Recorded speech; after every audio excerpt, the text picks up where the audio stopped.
What's good, YouTube? This is Who Is Like God, and I'm back with a different kind of video. Today we're looking at the Gospel of Luke, Saint Luca, so to speak, because there's some really dope gems when it comes to Theophilus, and that just speaks to the reliability of the New Testament and the Bible as a whole, these writings that the Lord, the Most High, has left for us to study and to learn from.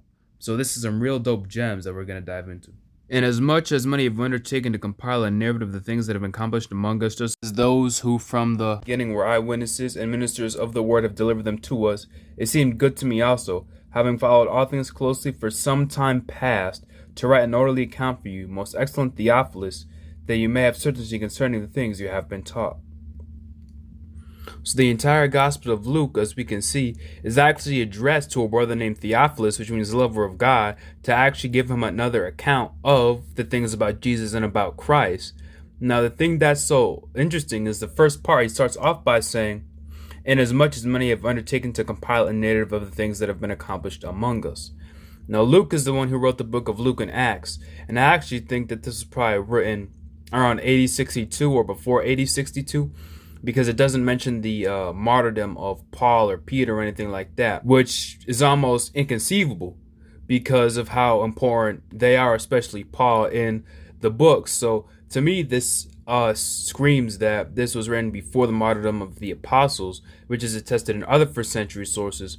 So this is a first century text, and the fact that it opens like this means that there's already a recognition that narrative of the things that have been accomplished among us were circulating by AD 62 or within the first century. This is so cool because he also says, just as those who from the beginning are eyewitnesses and ministers of the word have delivered them to us. So that means the author, Luke, this is a first century text already corroborating the fact that the eyewitnesses and ministers of the word, which would have been, the apostles and the associate of the apostles. This is a first century text that confirms that these things would have been circulating orally and that people were actually writing these things down prior to this being written. And Luke says, I myself have filed things for all times past, so I want to give you an orderly account. But I just think this is so dope because this confirms a first century text. I want to emphasize that a direct confirmation for the first century text that this person is not an eyewitness, but the things that are being passed down before this point were from eyewitnesses and ministers of the word. And having been acquainted with that, the author is giving his take. I just want to say that makes perfect sense because it goes right into the days of Herod, king of Judea, into the priestly division, Zechariah, Abijah. It makes perfect sense why he would know all this stuff, especially pertaining to the Israelite culture and the priestly divisions and all the different things, because these are traditions that they would have been getting from the community closest to Christ, which would have been the apostles, which would have been the Mary, the mother of Jesus, would have been all these different things. This actually makes it so tangible that it's not just necessarily some church tradition, but it's an actual thing that they would have been getting these things from the earliest community, because it's being attested to right here in the Gospel of Luke, this first century source, which I believe is AD 62 or earlier written, the book of Luke and Acts together, because if Acts was one before AD 62, that means Luke came first. So that before the third quarter of the first century, there's attestation that the eyewitnesses and the ministers of the word who are still alive would have been passing these things down. So the fact that we get into all these details about the priests and about Herod, especially when there are people that are name dropped, like Herod's household manager, Chusa, the woman accompanying Jesus, and all of these intimate details about the geography and the region and things that Luke gets right, because Luke is really a master historian, especially in the book of Acts. Even if we don't presuppose inerrancy, he's just a really good historian. Putting all that stuff together, it becomes so tangible to see that these words really do come from people that were closest to the events of Jesus. Even if we don't presuppose inerrancy, just being objective and as nuanced as possible and charitable with what the text itself is saying about the accounts being written among us, and the eyewitnesses and ministers of the word had delivered them to us. So these earliest group of Christians and apostles delivered them to Luke and to the author of this book, and now he's taking that information to write it to Theophilus. And the fact that those who from the beginning were eyewitnesses when these things were originally going down in Israel makes sense, and why we have this information about John the Baptist, about Herod the Great, all this different stuff. And then I believe it's in chapter 8, the woman accompanying Jesus. We have Mary Magdalene, Joanna, wife of Chusa, Herod's household manager. Well, we already know that this is compiled from those who are eyewitnesses of the word and those closest to these things actually going down in Israel.